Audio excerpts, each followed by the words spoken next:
Alright, welcome everyone to some more Coinflip Greaterplayer run, Centaur Warper of Diff Menos. First of all, would like to let everyone know, as a PSA, that this is there's a tournament coming up for Dungeon Crawl Stone Soup, 0.23 edition. I have a Google form here that you can check out, where I'll just be getting some of your stuff if you'd like to play for one of my teams. Oh, the chat's on. Sorry, this is from the stream yesterday. This tournament sign up is basically just so that I can effectively group people together of probably of the same level of skill, and I'll try to like get everyone to kind of work together, be on Discord, talk to each other, have a lot of fun, or play competitively. We've had some really good signups in the past, so if we go to... let me look it up. 0.22 tournament CSS. So in the past, looking at these clans, Not Your Banana Muffins was one such team, with Gordon Overkill being the captain. They came 5th, so they're really good. And there are a couple more that I'm trying to find now. Six Pack Advisors was just me. Team Crumpets, there you go, number 16. That was also one of our teams. I believe there was one more, but I'm going to have to look at all these. And my eyes hurt already. So, wait, maybe it's on the Discord. You never know. Team Delicious Tea, is there anyone in there? There are a few people actually on there. I don't know if they actually had the name Delicious Tea on their thing, but there was someone here, I think. No, all right, no, never mind. All right, I don't know when the hell I don't know what team they were in. I don't know what happened, but those two teams are our major ones. Number 5, number 16. So they're pretty good. You don't have to be that good to sign up. You can be anyone you want. You can be casual. You can be not casual. I've tried to change the questions around this time around to kind of give you a little bit more flexibility in kind of explaining what kind of team you'd like to be in, what your goals are, if you like to play competitively, and if you'd like to be a team captain. Now, I will say this about team captaincy. If you are going to be a team captain, I will select you based on, unfortunately, your level of experience. So I'll put everyone into like a certain tier, and then the guy with the most experience, or the guy who's been a captain before, will be the one who's a captain most likely. And the reason why I'm doing this is because while captaincy in the clans is nothing more than a like bit of a it's mostly just an administrative role where you just kind of have everyone centralized around one person. That's it. There's no like leadership role or anything. I would like for these teams for the captain to be a bit of an what the hell is that? Why is there like a thing here? That's weird. I want the captain to be a little bit more of a mentor role, sort of. Like not a full hard mentor. I'm not gonna like completely outmatch the captain to everyone else. Like he will be just like 50,000 wins and everyone else is like 0, because that's unfair for both the captain and the new players. But I would like that the one with like a decent amount of experience at least is gonna be the captain, so that way, if the roles so happen to like revolve around the captain, so that the captain's actually doing stuff, I'll be happier to have someone who knows what they're talking about to some extent. And of course, I will be talking to every single team individually as a advisor, as a mentor, whatever you'd like to be, a coordinator as if you want as well. So you don't have to worry about like lack of resources. You'll all be well cared for, if you will, if you join in with the stuff. And I don't want to show these secret communications for too long, so just be quick here. You can see that there are actually some team channels that people are in. I will be creating as many as need be, so don't you worry. And I'll just be changing the names up. But these team channels are private, and they will be used for your coordination alone if you decide to join. So that is a bit of an incentive, but the main incentive should be you want to play Dungeon Crawl Stone Soup, and you want to play it with people who are, of the same mindset, and you might want to make new friends, or new people to talk to. Past tournament goers from my Discords and stuff, or for the channel more accurately, have been very satisfied with how it's been run, I think. I would argue that's the case. I've had some pretty good reviews. If you want to go... sorry about this.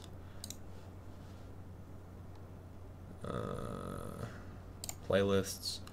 This was a while ago, so I apologize, but yeah, if you want to take a look here, we did 0.22 tournament reflections, and you can hear more about the team players themselves. Flood Killer and Gordon Overkill both attended this video, and you'll be able to see what other people think about the tournament and how they felt it was.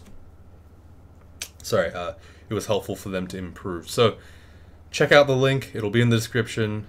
I'll post it, and I'll post it in every link, every video I make for the next couple of days, just so you guys are ready. There's also a pinned post on Discord that you can use to access the thing at any time, but you know, you might as well use the description if you're watching this video, so whatever. Anyway, having said that, I'm back.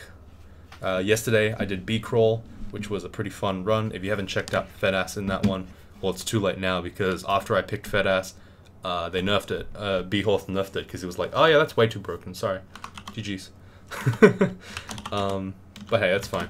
So we're playing a heavily armored melee Centaur guy. We managed to pick up a D1 Naga Barding, enchanted that pretty high, picked up a +4 Vampiric Trident, which we eventually leveled up to +6, and now we're in the process of becoming powerful.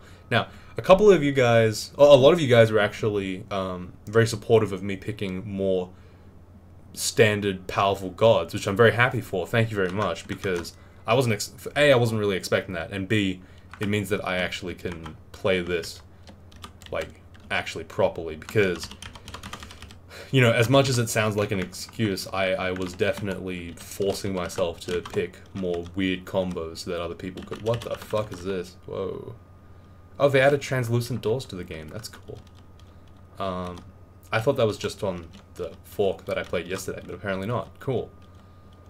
Okay, so this is the, I don't know what it's called now, the gauntlet, I think. But basically what happens now is I can pick between these three these three branches, and then I can pick between these little vaults here. So every single fight will call okay. So I basically just choose between best risk and reward. I think honestly this one is the best risk reward for me. Like basically everything in there is easy as hell, and I get a free artifact ring, whereas all the other ones kind of have somewhat mediocre stuff. I mean, the helmet would be, the hat might be good, the helmet might be good, but the ring is more likely to be better, and also a magic mapping scroll is really good. Everything else is kind of like not that great for me. As for this first one, they're all kind of the same, I guess. The loot is pretty terrible for all of them, so I guess I'm going to go into the third one? The one on the right, probably?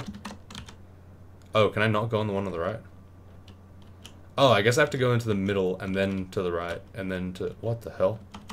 How does this work? What? How do I get into there? I have no idea what the fuck I'm doing. How do I get in there? So I have to go into this one first, and then this one, and then I guess to this one, and that lets me get to these three. Oh, okay, I see. So in order for me, I have to pick the left side in order. Okay, so I can't just pick between the three. Okay, cool. Ugh, that was oddly confusing. Okay. Well, I mean, it's probably not that confusing if I was smart, but you know, I'm Demise. What do you want me to say? I'm not the brightest, the sharpest tool in the shed. I actually fucked up the saying on my own. That was interesting. Okay, this looks like a bunch of shapeshifters actually, which made this vault super easy. Okay, cool. Lapis lazuli, lapis lazuli, whatever you want to call it. That's complete garbage. God damn it. All right, fine. Well, you know, can't win them all. That's fine. Okay, and now I have to fight the Minotaur, which is cool. He's still pretty strong, so I'm gonna go agility him first. There's nothing else I can really do. I'm just gonna fucking fight him. Whatever. Alright, we got him. Nice. That wasn't too hard, actually. Butcher's corpse. Grab some stuff. Read a scroll. Scroll summoning. Cool. Plus 12 Glaive of the Prune. Okay. Well, that's pretty good. This is just a plus 12 Glaive of Chopping, but it's actually a pretty good weapon, so I'm considering it right now. Is it crazy to just want the Trident over the protection? Over the, like... Huh. Do I want to go... The question is, do I want to go heavily armored or not? You know what? No, I think I actually want to go two-handed this game, just because this weapon feels really strong. Plus 12 Glaive is, like, nothing to sneeze at. I lose a bunch of AC and I lose some shield, but... I don't know, this is a really high damage weapon. It looks pretty powerful. Wave of Frost on me. Okay, that's cool. I'm going to use my magic mapping scroll again, because I want cold. There's something over there too. There's a shop, I guess. Oh, I have cold resistance as well. That's kind of nice. Okay. Yeah, the Glaive of the Prune is going to be doing a shitload of damage at this stage in the game. Most weapons would never be plus 12, which is pretty crazy. I will, however, pick up this Trident of Venom, because at some point if I want to fight... Oh, fuck. Okay, let's just start disintegrating stuff here. I don't want to fight 4 Simulacrum at the same time, while my back is cornered. Yeah, what was I trying to say? Oh, yeah, I do need to have a weapon on the side now that I can quickly hot swap to, because... Oh, shit. These guys hurt. Okay. I'm gonna kite them. Because if I have to fight Hydras for whatever reason, like if I'm in Swamp, I'm gonna have to have a weapon that can not cut Hydra heads off. Having said that, there might be a habit that's like, good. No, there isn't. Okay, fine. I was hoping for a branded polearm that could kind of give me a little bit more to work with, but I guess this is fine. Honestly, if it turns out that this Glaive of the Prune makes me feel too squishy, I'll go back to the Vamp weapon. The Vampiric weapon is really good, but I find the base damage might be annoying. Also, it kind of like fits into the trope better, I guess, of like playing a Lancer. If you're playing as a Centaur, you would expect to probably run a two-handed weapon that's like pretty big, pretty beefy. I know that's a dumb like line of reasoning, but hey, when you're running out of other reasons to use this cool artifact, you know, whatever.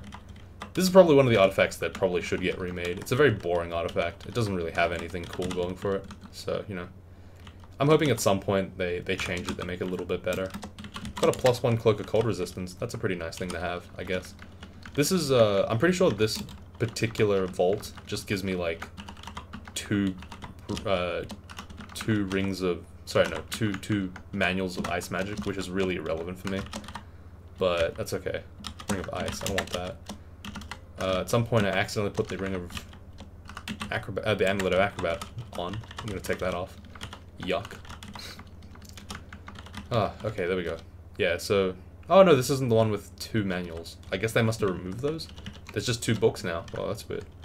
Or am I thinking of the wrong like area? I have no idea actually. Anyway, I'm gonna enchant my Centaur Blading +4 because again, it's one of the very few pieces of armor that I'm very unlikely to replace. Whenever I enchant armor, I always consider which armor am I more willing to replace if the time comes. Also, I bought a shitload of acid because acid wand is really good. And even if I'm not like particularly needing it, it's always valuable to have because even at 0 Evo, it's a very high damage option for no real cost. Anyway, this character can go toe to toe with skeletal warriors, which makes me wonder, which makes me think that it's very strong. That's a Bardish of Venom. That's pretty cool. I might use that eventually as a late game weapon, but probably not. I might build it from scratch by like enchant armoring it, or brand weaponing it. I think I have enough strength for the time being. I'm gonna go ahead and pick up Dex, just because I have not that much anyway. It's probably like not necessary, but hey, whatever, it's fine. Okay, this is where the bleed really comes in handy here. Me bleeding smoke means that I don't have to worry too much about getting killed. I'm gonna go ahead and use Shadow Form here. Turning into a shadow makes me invisible, and it gives me a lot of damage shaving. And I can just basically run away, and I don't have to worry about things anymore. I am lightly drained, that's fine. That's totally fine. Like, that's completely relevant. And you can see there, that was the power of Shadow Form. You just kind of walked away from a situation that you would have normally had to teleport on. And that's actually pretty scary if you teleport on D14 and you have no idea where you're going, because of course that could be very dangerous for your character. Amulet of the Gourmand, I don't really want that because I don't have any food problems, I don't think. This character is a melee character, so there's very few times where I'll be like, oh, I'm actually running out of food. Most of the time I'll just be fine. You know, actually, for Swamp specifically, I might switch over to the Trident of Venom and the Buckler of Protection and just stay with it. That legitimately might be an option. Just because I don't think that there's a good reason, or a compelling one at least, to use the Glaive of Pruning in that specific scenario. But you can see here that the plus 12 damage is, like, actually hitting very hard. A lot of things are dying in, like, 2 to 3 hits. It's a little hard to see in these, like, fast moments, but I can assure you that this is doing a lot of damage. Almost every hit is doing like about half to two-thirds of someone's health. Like right there, just two-shotting a troll. It's pretty nice. Like 12 damage and 12 accuracy is pretty damn good on an enchanted weapon. It's not an incredible weapon, of course.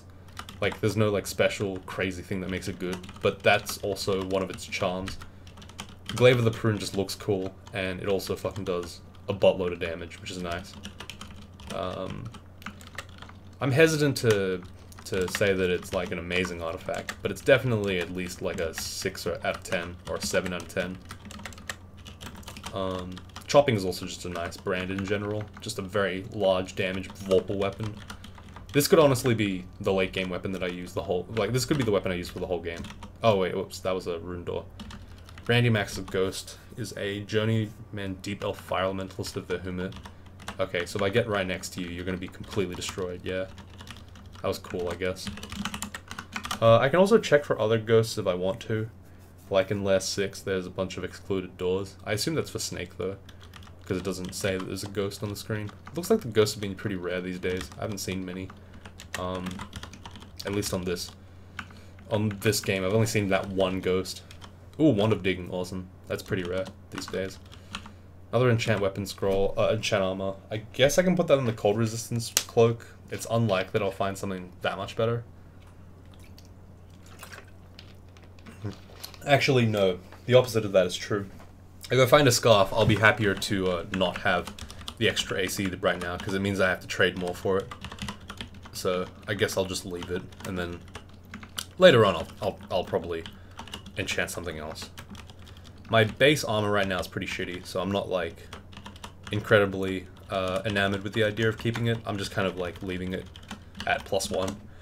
Eventually poison resistance won't be as useful, and I'll also want something heavier like plate armor or gold dragon armor if possible. So again, I'm not really like super into the idea myself.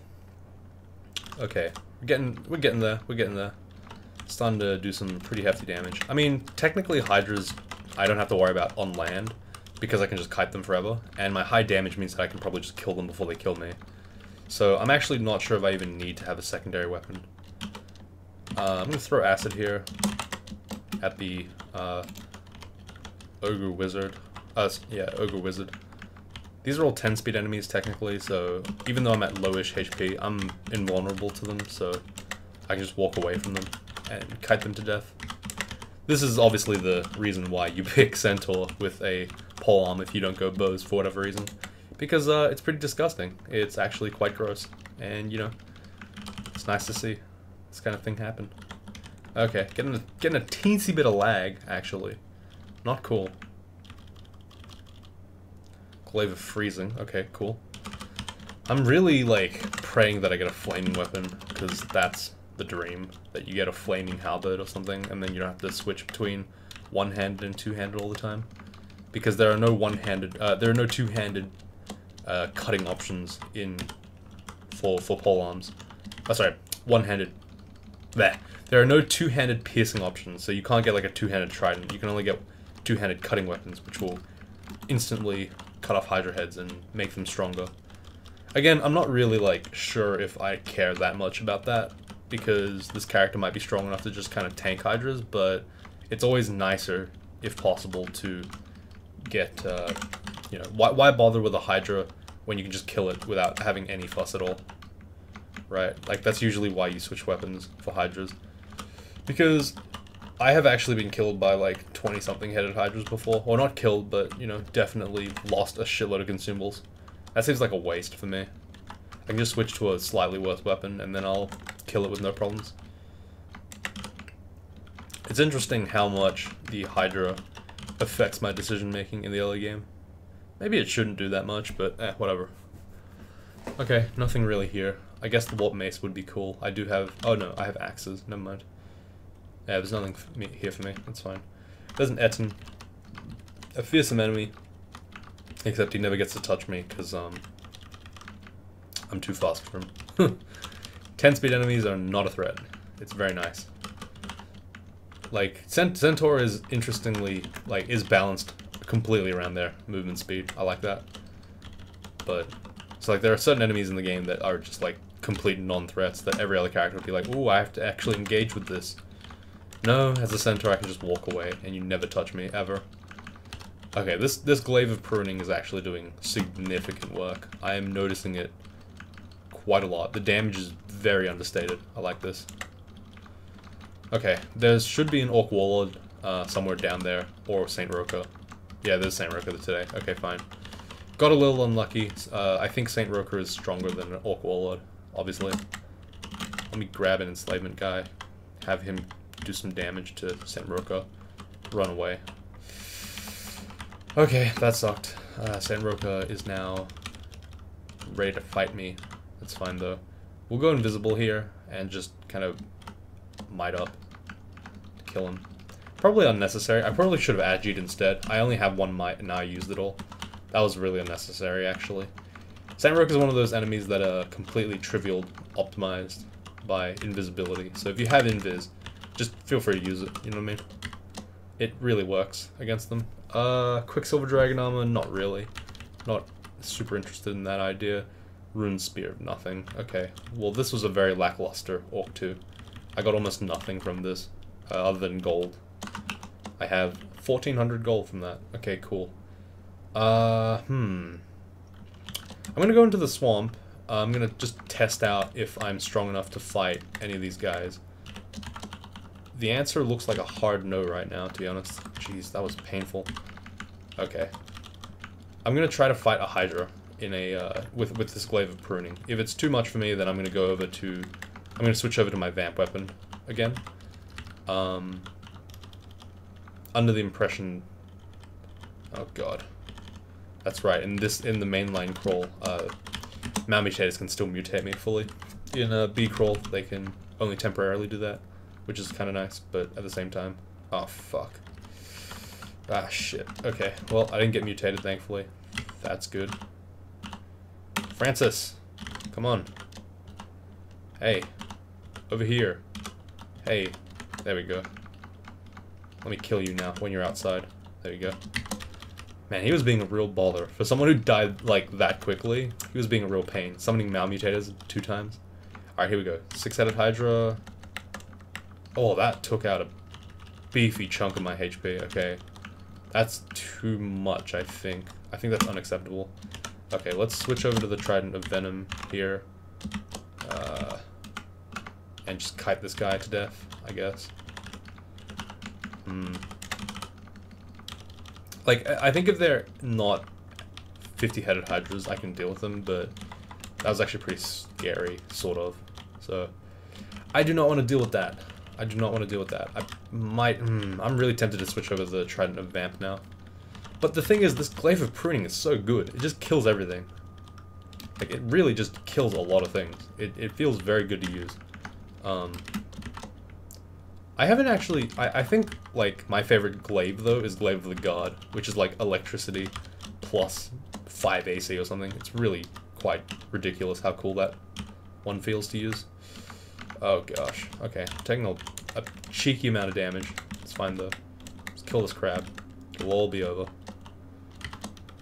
Okay. How am I still rotted? Damn it. I don't want to waste my curing. Ah, I'll waste it. Whatever, fine. 1 extra HP. It's worth it. Surely. Right, guys? Not really. Spriggan Rider. Does he have ambitions as a rider? I don't think so. Oh my fucking god. Thorn Hunters, why? Why do those enemies exist? Jesus Christ.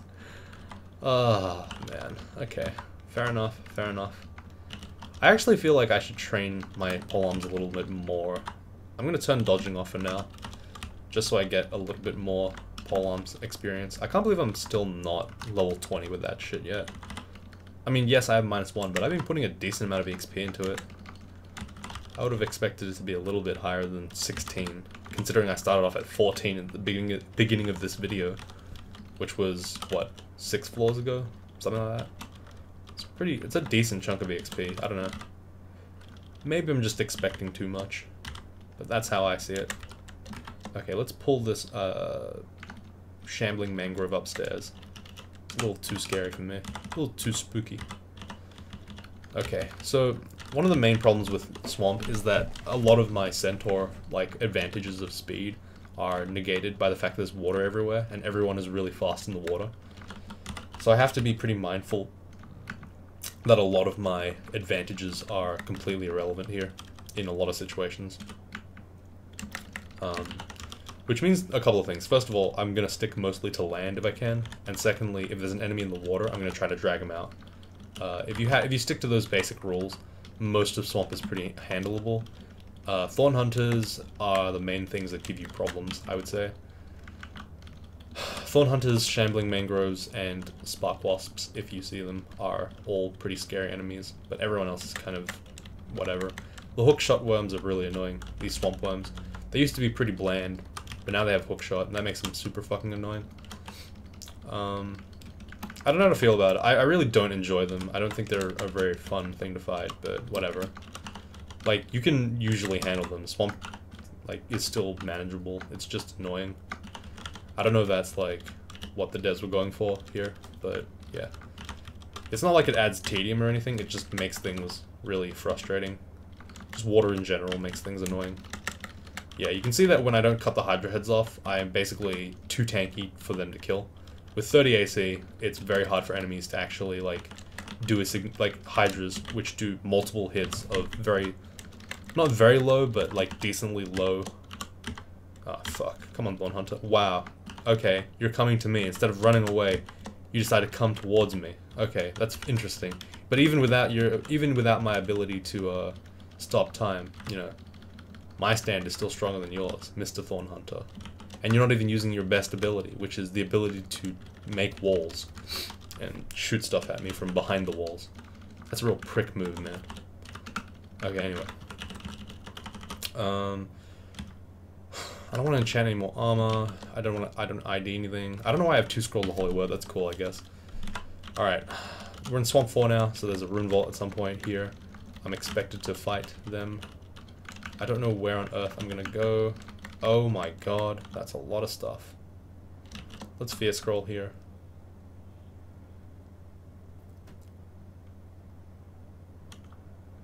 Okay.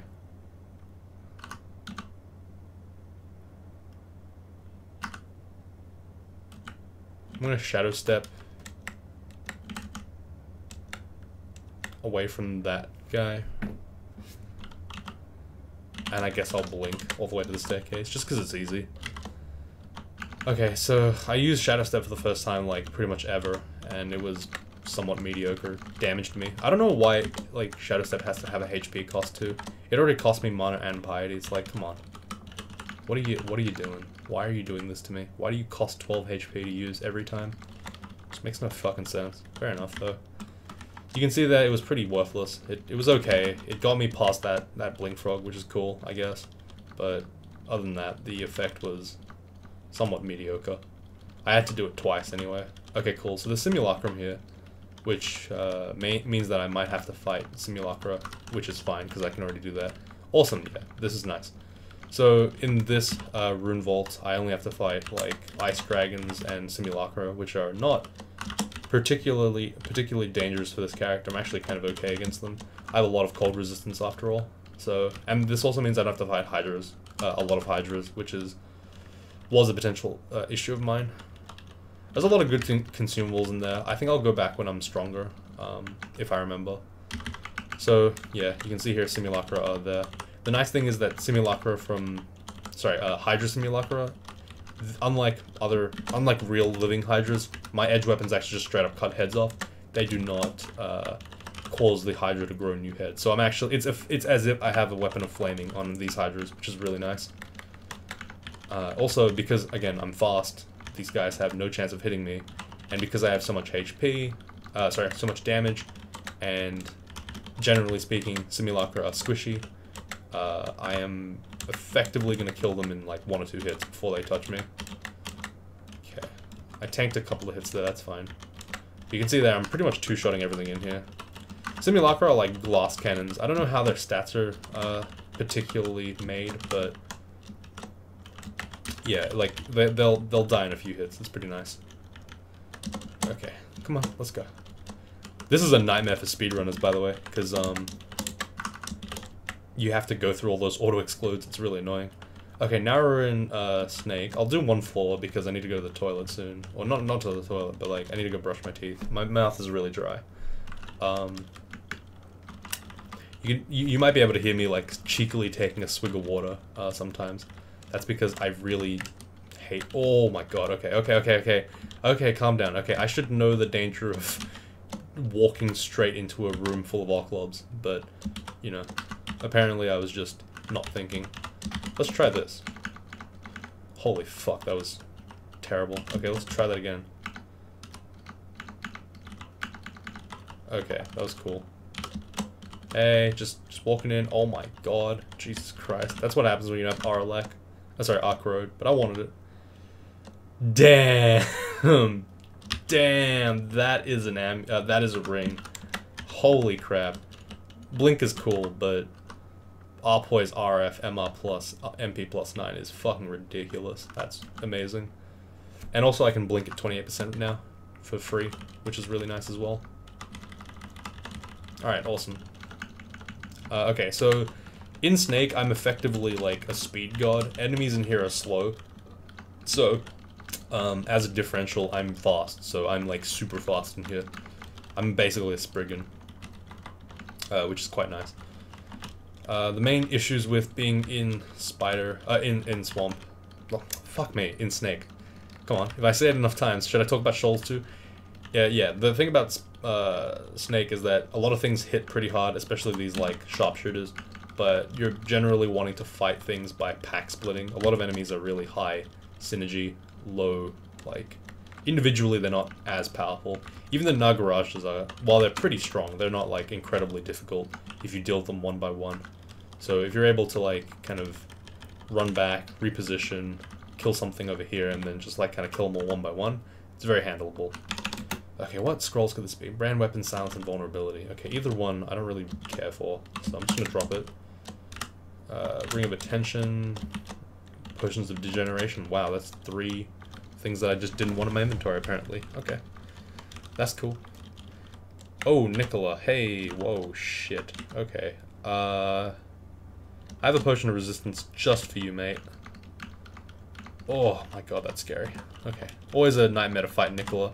You never know when you're gonna take fucking 100 damage out of nowhere. Let me just run back now. See, the Nagaraj is shooting me. Oh, sorry, the sharpshooters are shooting me a lot from range, but once I get them around a corner, they're not quite as tough. Alright, well, I'm gonna leave it here. Thanks for watching, everyone. Hope you all enjoyed. Make sure you sign up for the tournament, and, you know, I look forward to talking to you all when you play in the tournament. Don't feel pressured to, like, perform well. There are plenty of casual teams. In fact, I'd prefer to have more casual teams because we didn't have enough last time. But I'll just let you know now that if you want to be good at Dungeon Crawl, you want to get better, this is the absolute best way to do it because DCSS is the tournaments. Sorry, are really, really good. They're really helpful for people. So yeah, that's it. Thanks. See you all tomorrow.